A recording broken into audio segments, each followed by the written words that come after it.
बिस्मिल्लाहिर्रहमानिर्रहीम। मैं नसीम सादिक मरकज़ 1 सेक्रेटरीट आम लोग पार्टी पाकिस्तान से। मेरे हमवतनों, पाकिस्तान में जो मसाइल हैं वो तो आप सबके सामने हैं। गरीब किस तरह की ज़िंदगी गुजार रहा है वो भी आपके सामने है। अभी तो सब्जियाँ, फ्रूट, दूध, दही, घी ये कहाँ चले गए हैं, क्या रेट्स हैं।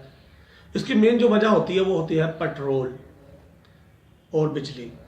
आज के दौर में पेट्रोल महंगाई की माँ है।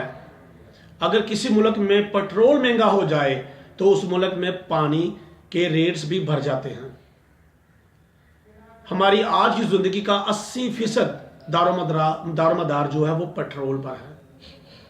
पेट्रोल ना हो तो आटे से लेकर कपड़े तक महंगा हो जाता है। बदकिस्मती से हुकूमतों ने ना डैम पर काम किया है ना ही पेट्रोल पर काम किया है। कमीशन माफिया हुकूमतें इसी तरह ही होती हैं, वो इस तरह के ही काम करते हैं। जब आवाम के लिए काम ना हो, पब्लिक के लिए काम ना हो तो बताएं पब्लिक क्या करती है? अल्लाह के आगे दुआ करती है या अच्छे हुक्मरान ढूंढती है?